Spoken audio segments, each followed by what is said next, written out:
You're listening to Rendezvous with the Writer with Bobbi Jean and Jim Bell, only on LA Talk Radio.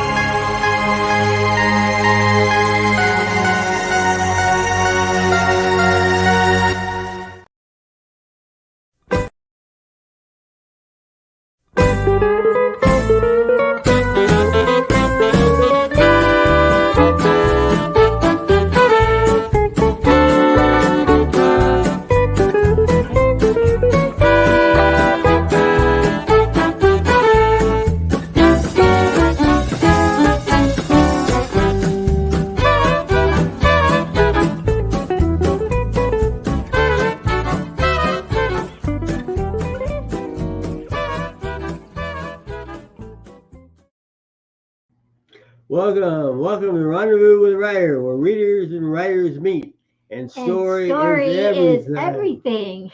We're your hosts tonight, Jim and Bobbi Bell. And we are delighted that you're with us.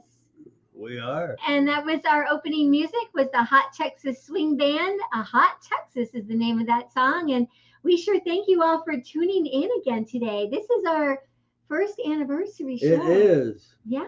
1 year. So we are actually now in the first show of year number 2.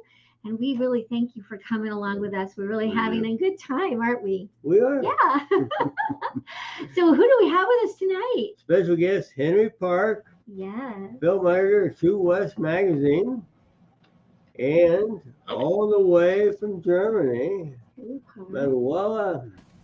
Yes. And there she is, across the sea. Manuela Schneider is with us as well. Welcome to both of you. We'll start a little bit with you, Henry. Henry, do you want to say hello to Manuela? I sure do. Hello, Manuela. Hi, Henry. Nice to see you in person. Yes, we've been Facebook friends for quite a while, but yes, now we can actually talk and such. Yes. Yeah, so fun. So Henry is, as we said a moment ago, he is the film editor for True West magazine. And we have a couple of issues here. This is the current one, I think, right? Yes. Yes, right, this is the current one. And then Manuela happens to be featured in this one from June. So we'll talk about that one in a minute. But Henry, so we've been thrilled. Henry's been with us the first Thursday of every month, I think, for 8 years. Yeah, forever almost. It's like, unless he had a film festival or red carpet event or something, something like that took him away. And so we're delighted to have you back with us again today. So Henry, what's happening? Give us a little bit about what's happening in Western film and TV and such. Oh, I'll be very happy to. Well, of course, the Writers Guild and the Screen Actors Guild strikes continue. The good news is that writers and producers are going to talk about talking tomorrow. In the meantime, the good news for viewers is there is some good new Western entertainment emerging from the pipeline made before the strike and ready to watch on cable or streaming. They're all contemporary Westerns, and all are returns. Elmore Leonard's Justified is back, relocated from Louisiana to Detroit, though it's actually shot in Chicago. And Timothy Oliphant is Raylan Givens. Again, he's the only returning character. I've seen the first 3 episodes. Raylan is trying to deliver his teenage daughter to boarding school when he gets pulled into a series of crimes coiling around the murder of a dirty judge. I'm enjoying it, and I advise everyone to set their DVRs because it's an FX Hulu show, and you never know how much they'll let you see on FX before you'll have to subscribe to Hulu to see the end. Kind of like Reservation Dogs, which just began their 3rd and final season this week. Everyone tells me it's great, but it's only on Hulu, so I've got to believe them. Now, Dark Winds, based on the Tony Hillerman books, returned this week for a 2nd season on AMC and AMC Plus. So again, set your DVRs. Zahn McClarnon and Kiowa Gordon are back again as Joe Leaphorn and Jim Chi. And this season, A. Martinez is also on board. This one is based on Hillerman's People of Darkness. And while I said it was contemporary, it's actually set, like last season, in the early 1970s. The TCM is having their annual Summer Under the Stars event all this August. That's where they show 24 hours of different movie star every day, including a lot of Westerns. I suggest going to their website and printing out the schedule. It's Stella Stevens today, and you just missed Ballad of Cable Hogue. But coming up are Errol Flynn, including Rocky Mountain, his best Western, Robert Ryan, Rhonda Fleming, Alan Ladd, yes, they are showing Shane, James Stewart, Ernest Borgnine, and folks who don't always get the attention they deserve, like A Whole Day of Woody Strode, A Whole Day of High Noon's Katie Hirado. I don't know if I said that right, Katie Hirado. And they're doing a Barbara Stanwyck Day, but in the Westerns. Oh, They've got all our comedies and stuff and dramas, but I forgive them. Check it out. My last recommendation is a new Blu-ray release from Ben Modell's Undercrank Productions. He's the silent movie accompanist who kept spirits up all through COVID by posting and accompanying different silents on YouTube as the Silent Comedy Watch Party, which he's still doing.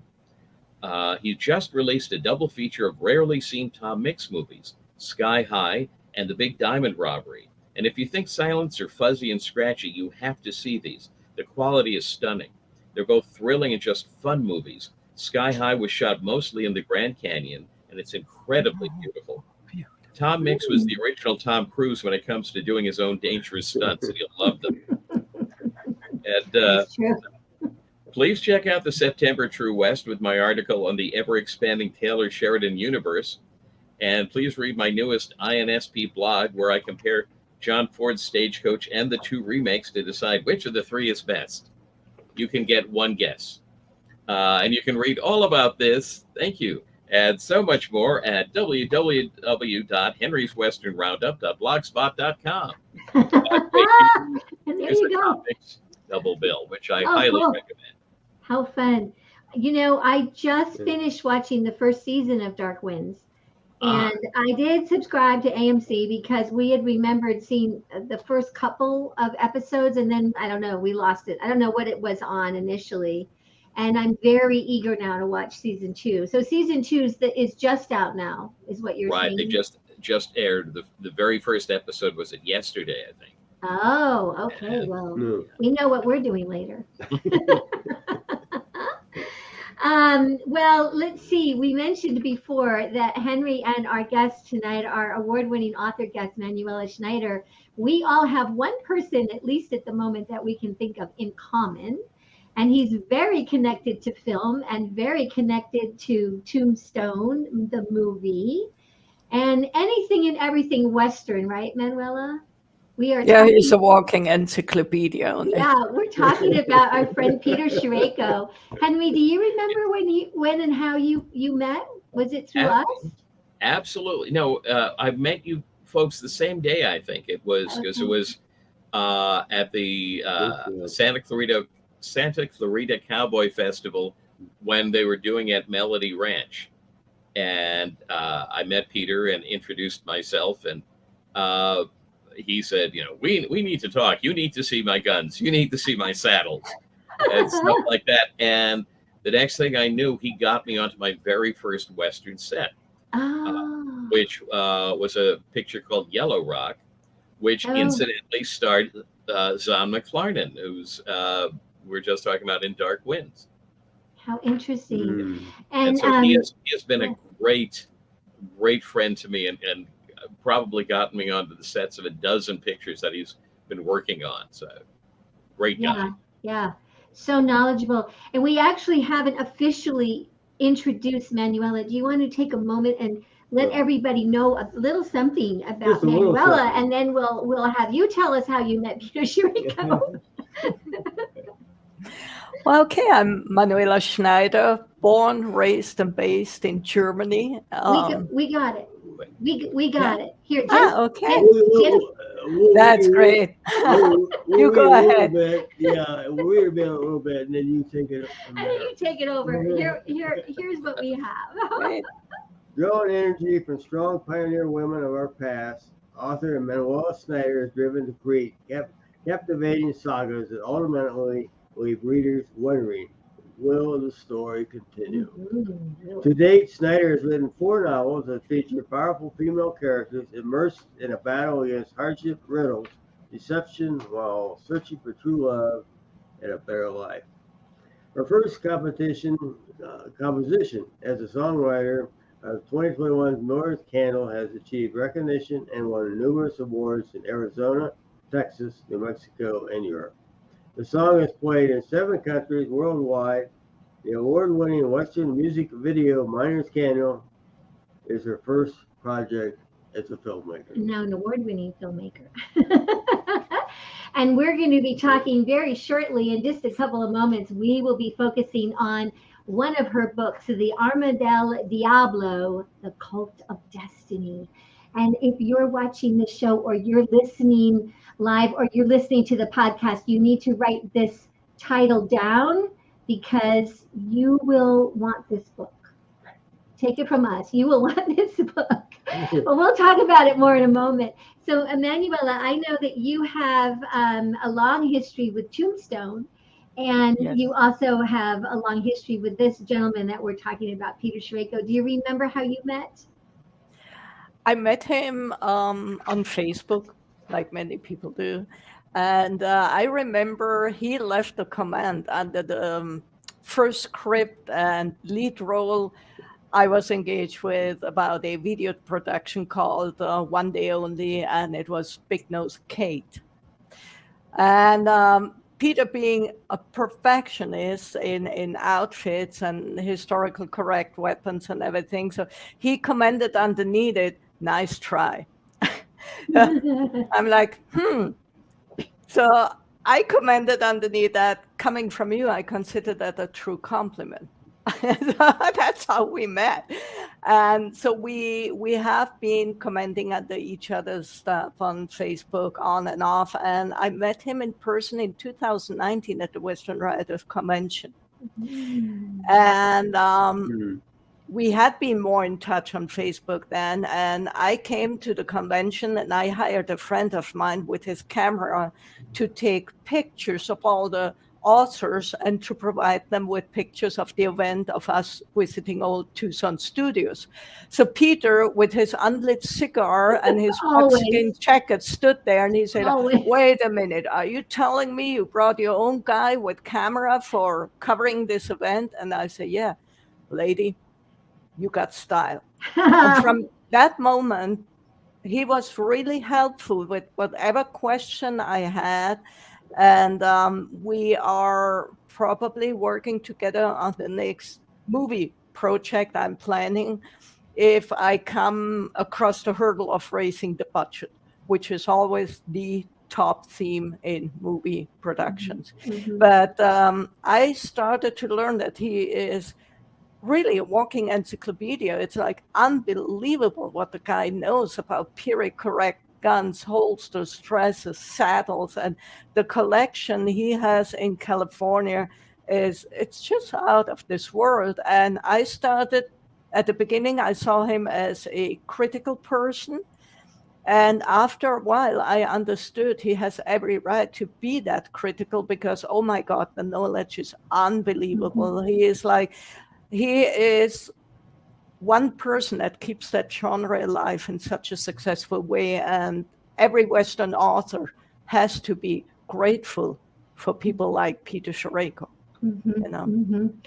Henry, I know that you've been covering the movie Tombstone, which of course Peter did have a role in it. And then he wrote one of the best known, his book, Tombstone Guns and Gear, is all about what was proper.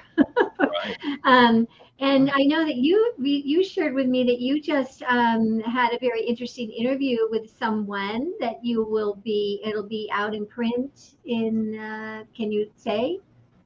I'm not exactly sure when the issue comes out, but I'm sure you're talking about my interview with Dana Delaney. Yes, with Dana Delaney. Talking about her role in Tombstone. And we have a Tombstone issue coming out very, very soon. I'm thinking it's the October issue.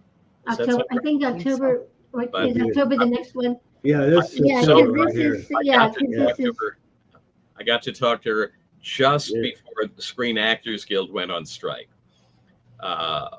because actually it's been kind of rough since then. I had several interviews lined up with various people about projects that are coming up, and we had to cancel all of them until the strike's over, because you can't give publicity to new projects. How interesting. How interesting. Yeah, I wondered about that. It's But funny. you're still writing.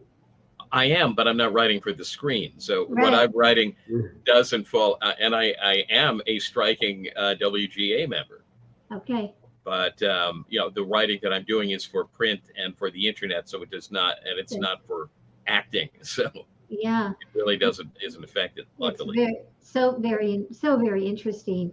Do you have? Well, Jump right in let's there. get back to Manuel. Yeah. Manuel, tell us how your interest in the West started. Yeah. You're clear over there in Germany, and we were talking the other night, and how interested people in your country, get into the American West. So how did it all start for you? Well, I started like many kids in Germany. I mean, those days, nowadays, they're into computer, but I started reading Karl May books. Like my entire generation, I think. And sooner or later, I think at age 10, I found out the dude made up everything, and he has never been to the Wild West. Well, boy, was I disappointed. I wanted to learn the truth. So I bought my first nonfiction book about Sitting Bull when I was 12. And I grew up with watching shows like Gunsmoke, Bonanza, Little House on the Prairie, Dr. Quinn, Medicine Woman. They showed all those shows, and one channel still shows them, and I still watch them. But then, when you're finished with school, I learned my job, and I worked and lived 6-7 years in the tropics, Far East, and I had never visited America until 96. So in 96, I finally decided I'm done with beach and tropical life, and I want to see the other side of the pond for a change, and flew over. And I booked a Southwest round trip, and I set foot into Arizona. I saw places like Grand Canyon, and I was hooked.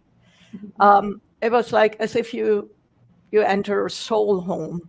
And it brought back all those childhood memories about the Western, about the American natives, about the cowboys.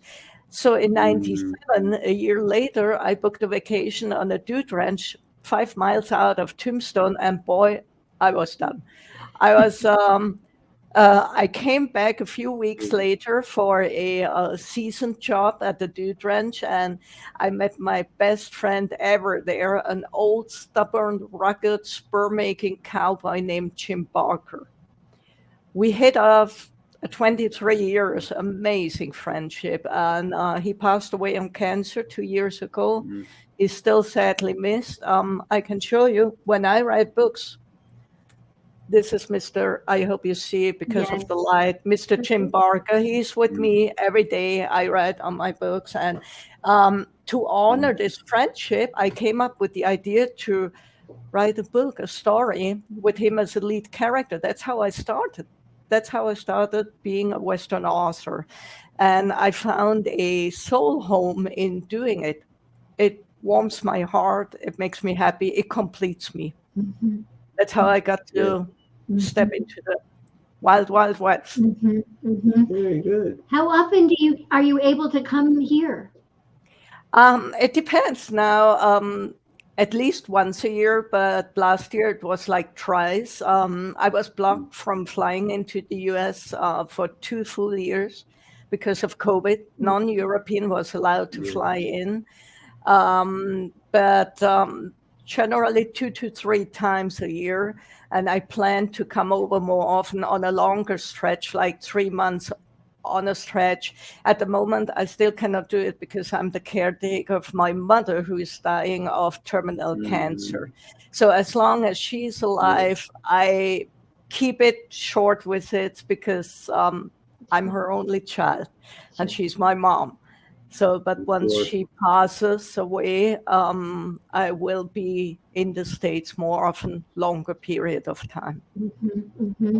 When you write, do you write in German or in English, or do you kind of write one and translate? How do you tell us about that? To have two languages you write in. Actually, Ama del Diablo was written in German first, and I translated it back into English, probably giving nightmares to my editor regarding my school grammar. But all the other books I wrote them in English first, and people ask me why that. It's the harsher way, it's the more rocky road because you're of German heritage, and it's two reasons why I do it. It's first of all, the history happened during the pioneer days in pioneer towns. It would feel awkward for me to tell them in German because they happened in English. Mm-hmm. But the biggest reason is that I'm living a dream, and I had to come across the pond to be able to live that dream. And I'm very, very grateful to the US for that. So the least I can do, if I want to reach readers in the United States, if I want to achieve something in the United States, the least I can do is learn the language and use it, because I have to honor the people I try to approach with my work. Mm-hmm. And I honor them by using their language. Mm-hmm. I cannot expect them to learn German. Mm-hmm. It's the other way around. Mm-hmm. And these are the two reasons why I mainly write in not my mother tongue. Yeah, and you're writing about, you have this book goes from a modern time to a past time to a modern time. But you're writing about saddles and firearms and mining and things that have a vocabulary attached to them that some of us wouldn't necessarily even have. I wouldn't know what to call certain things. What's that mean? What is that? What is that? What's that? Who's a McDutchie? What's that? So I would imagine when you're having to write about that, I would guessing you must have some really good people you can contact and say, does this sound right? Does this read right? Do you have folks that you can bounce things off of when it's that technical kind of stuff? Yeah. Well, being the only German member of Western Writers of America has helped me a lot, because I have a lot of author friends. And I catch myself not using anymore, hey, I think it's this and this. I come up with, I reckon, I'm like, the more you write about it, the more you get used to it. And Peter Shareko, if I say like, hey, Peter, what's the meaning of that word? He is an encyclopedia, and he has a huge library on that as well. Mm-hmm. And it's a challenge, but it's a lot of fun also, So every book contains a lot of research, because I love to use characters that really lived, or buildings that really existed or still exist, like the Birdcage Theater, times, events that took place. So although I write historical fiction, a lot of it is nonfiction in it. Mm-hmm. So the readers are so qualified in their knowledge. Don't you dare to use the wrong gun, because they write to you like you're writing about a gun 1873. It wasn't invented until 84. And everybody's an expert. Yes, you stand corrected, and I actually love these kind of messages, because hey, that shows the people really read what you wrote. So I'm learning from them. I'm very honored to learn from them. Mm-hmm. And funny thing is, after we published Arma del Diablo, I got a message on Facebook, Manuela, the gun you wrote about in that book sold in an auction 5 days after publishing, in the same auction in which they sold the gun that killed Billy the Kid. And it sold for $236,000. So that was an amazing thing for me. That was almost eerie, as if the gun speaks back to you. Yes. So it's exciting, but it is a lot of research. People underestimate how much work goes into a book. Approximately 500-600 hours of work. If you're lucky, you get away with 500-600 hours. Mm-hmm. We're going to take a very quick break. We've been talking about books, and Manuela's books are all available on our affiliate page of bookshop.org. So let's take a listen to that ad spot. We'll be right back. Story is everything. Find a great one on Out West Shop's bookshop. Go to outwestshop.com. Find books and CDs on the menu. Choose Shop Out West on bookshop.org. Browse through featured authors on Rendezvous with a Writer. Explore curated book lists and our featured picks. Add in note cards, calendars, and jigsaw puzzles. One-stop shopping for great gifts. Use the search box to find thousands more titles. Make the switch. Your purchase supports us as independent booksellers. That's our story. And we're back. Welcome back to Rendezvous with a Writer with special guest Henry Park and Manuela Snyder.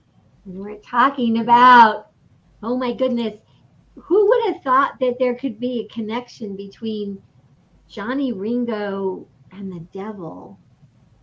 Maybe. It might be. He wasn't always a real nice guy, was he? Manuela, this is a fascinating read. We don't want to do a lot of spoiler alerts. I thought I could say devil because it's kind of in the title. Yes. But you want to give us a little bit of a storyline and maybe how did the idea come to you? What inspired you? Well, the idea came from all the visits to Tombstone because there's still a big discussion going on about Johnny Ringo's very strange circumstances of his death. People say he committed suicide. Some people say he got murdered. The people that might had enough reason to murder him, there's about 4 or 5 people in discussion who could have killed him. Unlike the movie, probably not Doc Holliday, because he was 700 miles in New Mexico at the time of the murder. So you would have had to have a horse as fast as an airplane to be there in time to shoot the guy. But it's a secret he took into his grave. Did he kill himself? Did he get shot? So it was a thing that always made me wonder as well. And then I always had one of my favorite books, a big neck for the Da Vinci Code by Dan Brown. I love those secret church archives, riddles. And now a riddle is Johnny Ringo's death as well. And that's how the idea was born, to connect these two topics. The story is actually, the main character is a Colt 45. A cult that is truly existing. As I said, it got sold a few days after we published the book. One of the non-stop documented historic weapons that is non-stop documented for close to 140 years, fortunately. The story is about a young weapon expert who gets hired, his best paying contract ever, by a weird collector. He gets hired to find that specific Johnny Ringo's Colt. And searching for the weapon, he comes across certain tragedies, eerie events, tragedies, and the more he researches, the more he dislikes what he finds out. So Michael Kent, the weapon expert, has to travel all the way to Europe searching for that weapon. And sooner or later, he finds out that his client is not a crazy collector, good paying dude, but probably a severe danger to his life. And there's something wrong with that cult, something severely wrong. And it is about a Colt 45 with the original serial number 222. And the serial number gives the idea that it was produced in the first year of Colt manufacturing in 1873. And that was an order strictly for the Army, because they needed a faster working, accurate pistol to battle in the Apache wars. The Apache, I mean, they held with a handful of warriors, they held the army in check. So it's not known where Johnny Ringo got the gun, because it was not available for public until 1876. Nobody was allowed to buy it. So either he stole it, or he got it from a killed soldier, or from an Apache who killed a soldier. I mean, like, Johnny Ringo was a crook. If he wanted to lay hands on something, he just took it. So when he was found dead out at Turkey Creek, it was returned to his sister with a few possessions he had. And he was in the 5 generations, he was in the family's possessions. So interesting. And the number on it is 222, but we readers, we see that number change. Yes. Amen. Amen. It kind of goes and comes, and Yep. It's part of the mystery. What's so interesting, 222 is kind of symbolic, and it's the birthday of the gun designer's mother. So it's kind of interesting how that number came about. But you're right, it does fade off into another number, which it's a mystical gun. Yeah. I can't talk about that. You have a couple really very interesting women characters in the book. I really liked Elizabeth. She's kind of early in the book, and then we meet Frida. I think it's Frida. Yeah. And it's so fun because Michael, your main character, Michael, comes to meet her, and he's kind of expecting from phone conversation and such. He has a vision in his mind of what she'll look like and what she'll be like, and then you, the author, kind of blow us away because Frida is she's a hot chick. She's a really cool gal. Yeah, she sure is, isn't she? Yeah, she's about my age. She's just a tad, maybe just a tad older than I am, but I really liked her because so often women of that age are not necessarily portrayed to be the kind of gal, the kind of woman that she is, and it was kind of an unexpected surprise. I, like Michael, was kind of like, oh. Michael is a handsome dude. But Frida is a typical of German heritage immigrant, and like an elder lady, but still keeps trim and slim and works in the yard, and like thousands of Germans taking pride in her flower garden. And she's the only alive relative of the gunsmithy who created that very gun. So he has to get in touch with Frida, searching for more clues where to find that particular cult. And he comes across the fact that there's one relative left, still alive, in Fredericksburg, Texas. And Fredericksburg is very, very German, so it was obvious for me to use a German lady. And yeah, she's a brave woman, and she tries to set the record straight for her ancestor who got into a bad situation, and it took some generations for her to set the record straight for him. And then you really enjoyed all of the references to the Benedictine. How did you connect up with the Benedictine monastery and that gorgeous library? I have a cousin who is a Benedictine monk. I come from a Roman Catholic family with priests and nuns and cousins, and he's a cousin who is a Benedictine in Switzerland in the monastery of Einsiedeln. They have a huge Baroque library, one of the most beautifulest libraries in the world, and I'm very lucky to have access. Now, being a caretaker for a dying parent is a quite huge challenge mentally. So whenever I feel that the burden is getting too heavy on my shoulders, I go to that monastery. It's only like 1 hour, 10 minutes drive from where I live. And I stay there for a day, 2, 3 days, as long as I can get away from home. And I meditate, I pray, I dug into the library, and the burden is much lighter. So I came across the fact that the Benedictine really collected knowledge, unbelievable. The monastery is 1,000 years old this year. So you feel 1,000 years of worshiping, 1,000 years of biblical studies, We built up a scriptorium, an antique scriptorium, which was the room where the monks hand copied the Bibles. They have 300,000 books in the library, and it's a very spiritual place to be. And since they give a lot of strength back to me, and it's such an inspiring place, I just couldn't do anything else, but I had to put them in the book. So one of the characters is a monk named Alexander, and he is indeed my character's cousin, but he's my cousin. We grew up together. He's like my elder brother. That's so fun. Yeah, I enjoyed all of the scenes that took place there too, because you take us into their daily life. You know, we learn about their meals and the gardens and all. So it was a lovely place as a reader to kind of land. I took a True West author there, Mr. Friesen.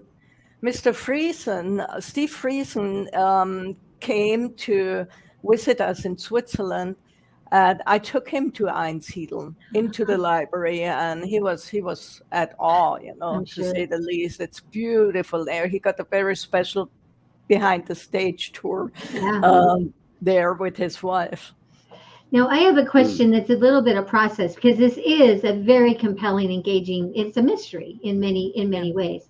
And you give us clues and riddles. As the writer, did you already sort of know all of those, what the clues and the evidence were going to be, or did ideas come to you and then you had to go back and kind of put something that would connect to something? Do you understand or did you just know it? You just full blown, you just knew what you had it all. It might be eerie to some people when I say that, but a lot of authors will be able to understand. I have a basic idea, and after 3-4 chapters, the story literally dictates itself. The characters take over. It's the characters start to live, and they tell you, I don't want to be shot, I want to be this, that, So I'm not a layout person. I have a basic idea, and I'm a pantser from then on. I'm open to everything. I wrote one book, and I had it all finished, and I took a walk through nature, and I thought, I don't like that ending. It's too predictable. And I went back home, changed the entire ending, and everybody goes like, what a surprise. Never expected that. And it was the same with Arma del Diablo. And to a certain degree, I wouldn't be astonished, and the author colleague said the same. If I walk down the street and one of my characters walks towards me, why in the world did you get me hung? It's like they become, my family says the house going to get crowded with all those characters around. It's true. Once, I don't know, maybe Henry can reconfirm that, but once you finish a book, whether it's nonfiction or fiction, but even with nonfiction, I think it's even worse. Once you finish a book, those characters stick around. They become part of your life. You don't forget them. Just because you write the end. From that moment onwards, you created them. They created themselves to a certain degree, and the group of friends is getting bigger, and the house is getting crowded. I know just what you mean. I actually very specifically remember when I was writing a short story and had it all plotted out, and I thought I was just, filling in the words, what I knew was there. And the characters just took over and started giving me the dialogue. And from there, it was just a matter of taking dictation. Yeah. You're just like the tool. You're the tool. It's the tool. And I think that is, for me, that is the thing that touches my soul when I write, because it's an escape route. The world as it is nowadays, especially here in Europe, we have a war going on in Europe. And it's good to get out of this reality and make writing a part-time reality. And that is what I intend with my books, to give the readers an escape route again. for them, because everyday life is harsh enough. It's not a little pony stable with a petting zoo. It's harsh. It's harsh out there. Yeah. And if the characters can take over the writer, I mean, like, hopefully they can with the reader as well. You know. Oh, I think sometimes absolutely characters stay. Yeah. They stay with us. Yes. Do you ever encounter writer's block? And if you do, what do you do about it? Yes, I am able to get it on the internet. And before this interview, I watched the very last episode once again, where you honor Mr. Jim Christina. And I had a déjà vu because one of my best friends was Mr. Charlie LeSueur. Oh, Charlie. And Charlie and I planned on writing a book together. And we spoke about it, laying it out 5 days before he passed. And I still remember the morning when I thought, like, what a ridiculous joke to put that on Facebook. It took me an hour to wake up and to realize it's not a joke. Until I take my last breath, I will not forget the picture of a flower-covered coffin with a black cowboy hat. Yeah. Cannot listen to Happy Trails without thinking of him. Charlie LeSueur, I was at the edge of giving up being an author because I was attacked. How can she do Western? She's not even American. It's not in her blood. And Charlie said, don't listen to the naysayers. If you don't feel it anymore, quit. As long as you feel it, don't quit. I made a promise to him, and I kept that promise. And I almost fainted when last year's Wild Bunch Film Festival in Tucson announced me the first female Charlie LeSueur Award. And I look at that award every single day and miss him very dearly every single day. He was an outstanding human being, a superb family man. And we lose some real great people, but I'm happy for him because now he's with all the silver screen heroes fighting in the Eternal Prairie. I'm still in touch with some of his family members, and I will hold that. I will stick to that promise that I gave to him. But Wednesday sucks still without his show. Still sucks. He was one of the people who turned a crappy day into the most beautiful. He was with us at least once on the writer's block, if not twice. And he was with us at the Santa Clarita Cowboy Festival. At least the first couple of years, for sure. Once or twice, and it's always great. stayed in touch. It's so amazing. People keep Charlie alive with the award, with remembering him, with still watching his Superstition Mountain series or his riding the old Hollywood Trail. And you guys do the same, keeping Jim Christina alive. And bless you for doing that.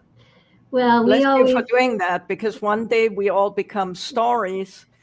And the people need to continue telling those stories because these people need to stay alive. Yes. We owe them. We felt so blessed to have known him personally and to have had him with us so often as an author at the Buckaroo Bookshop.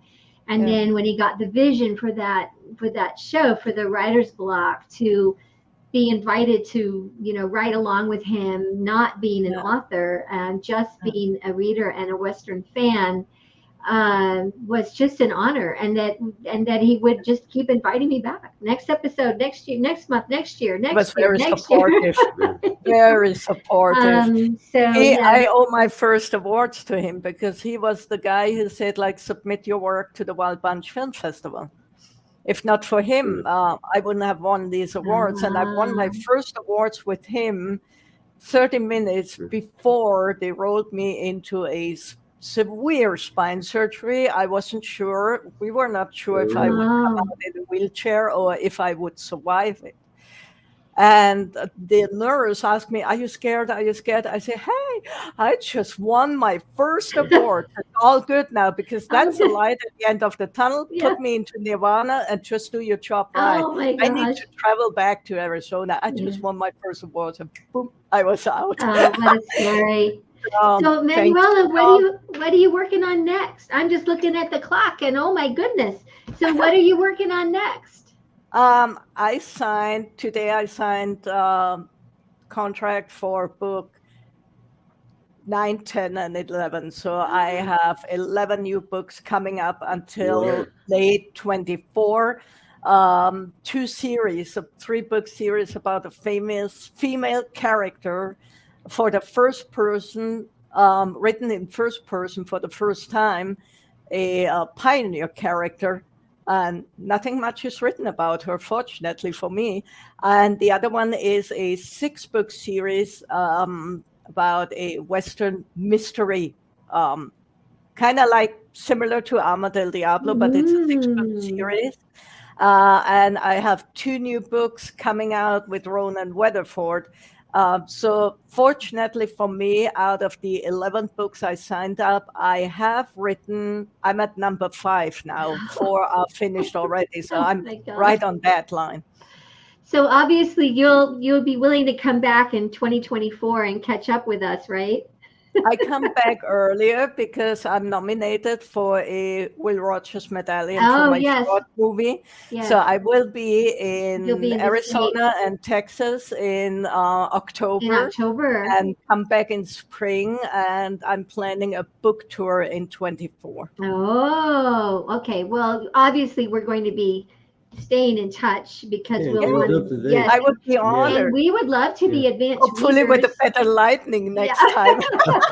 Actually, your lighting is fine. It's like 3:30 in the night here, so except for the full moon, which is kind of like covered with clouds, we don't have no light out.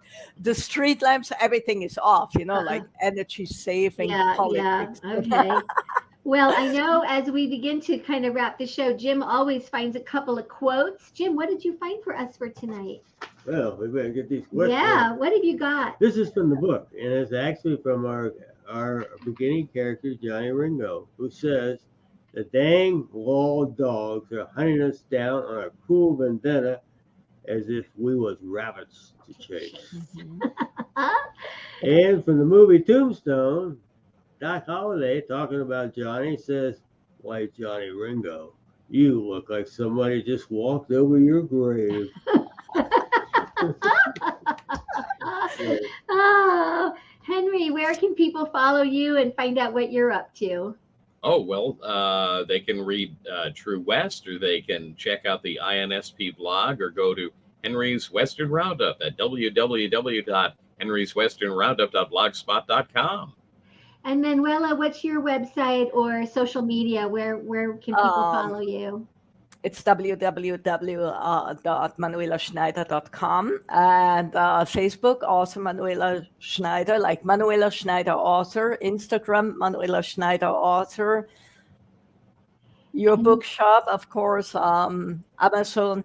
I have an author profile on Amazon, and probably on 1 or 2 film festivals.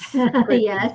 And on the streets of Tombstone, of course, like famous Allen Street. That's where people can always run into me on events like Eldorado, Yeah.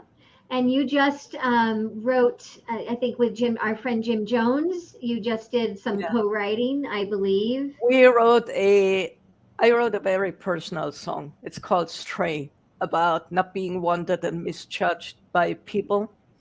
And it's a song for the upcoming movie project of the bad guy. And I have a clue to make the bad guy likable and the good guy unlikable in certain situations, because I like to, tell the people there's always 2 sides of the coin. And we co-wrote that song, and Jim Jones, my God, whatever he touches, the way he sings, composes, the way he plays guitar, he turned it into a masterpiece. And he didn't know that I submitted him to the Cowpokes Film Festival and surprised him with having won 2 awards for it already, although it's still not recorded on an album yet. And that's so fun. we are gonna co-write more songs with Carol And Carol Markstrom, Markstrom. with Mhm. Jim Jones as well. Mhm. It's fun. Music is the only international language of emotion that Mhm. touches everybody and unites people without race, color difference, Yeah. heritage, religious issues. Mhm. So it's an honor for me. I have always been a lot into music, so it's cool to try something new, you Yeah. know. Well, thank you both so much for being with us. I'm just Thank going you for to having us. quickly kind of wrap the show. Our next guest next week, a returning author from the Writer's Block, where she was always with us when she had a new book out. We'll be talking with Kathleen M. Rogers, and we'll be chatting about The Flying Cutterbucks. And I remember this is a fantastic book. We want to thank everybody for being with us tonight. And if you are tuning in and listening to the podcast or watching, thank you so much for riding along. Thank you. And you have our closing thought? You know, it's always a great day Out west. We'll see you next week. Thank you, you. everybody. See you. Bye Bye bye. bye.